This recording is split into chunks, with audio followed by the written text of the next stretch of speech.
এই শোনো না, হ্যাঁ, বলছি, বলো। দেখো কি সুন্দর সিনারি, এখানে একটু সেলফি তুলে দেবে? একটু তুলে selfie দেবো, তুলে- কিন্তু হ্যাঁ, হ্যাঁ, হ্যাঁ। একটা শাড়ি পরে আছো। শাড়ি পরে? আরে এটার উপরেই পরো না, কে আবার কারা ওর এত মেনটেন করতে যায় এখন, এটার উপরেই পরো। এটার উপরে এটা কি করে আরে পরবো? ভালো লাগবে, দেখো না, ক্যাজুয়াল পরো, দেখো সেলফি তুলে দেবো, কত ভালো লাগবে। এটার উপরে একটা শাড়ি পরে চলে আসো। পরে আসবো? হ্যাঁ, ভালো লাগবে, যাও আসছি। এক্ষুনি আসো।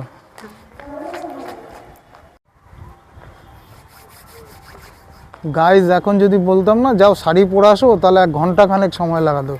সেই জন্য বললাম যেটা পরে আছো তার উপরেই একটা শাড়ি পরে নাও, ভালো লাগবে দেখতে।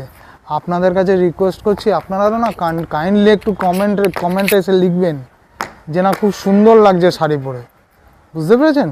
নয়তো আমাকে আবার ধরবে যে হ্যাঁ তুমি এরকম বললে ওরকম বললে। আপনারাও একটু বললেছে, এসে গেছে। দেখো তো, আরে এটা ফাইন, কেমন লাগছে একটা? দারুণ লাগছে, দারুণ দারুণ লাগছে, দারুণ লাগছে। আচ্ছা, একটা সেলফি তুলে দাও। সেলফি তুলে দেবো? এই নাও, আমার ফোনে, আমার তোমার? ফোনে তোলো, কারণ আমার ফোনে ক্যামেরাটা ভালো। আচ্ছা, এরকম করবো। পাসওয়ার্ডটা বলো, পাসওয়ার্ডটা বলো। পাসওয়ার্ড আমাদের ম্যারেজ অ্যানিভার্সারি। আমাদের ম্যারেজ অ্যানিভার্সারি, ডেটটা লেখো, লেখো, লেখো। কি লিখবে? আমাদের ম্যারেজ অ্যানিভার্সারি। ওইটাই তো বলছি, ডেটটা বলো না একটু। আমাদের ম্যারেজ অ্যানিভার্সারি তোমার মনে নেই? না ঠিক খেয়াল নেই। সেলফি তুলে দিচ্ছ আমাকে, আমি কে হই তোমার? ওয়াইফ। প্রমাণ কি?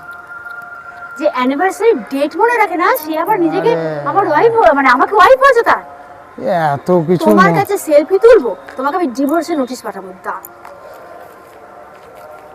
এত কিছু করার পরেও অশান্তি, ভালো লাগে না।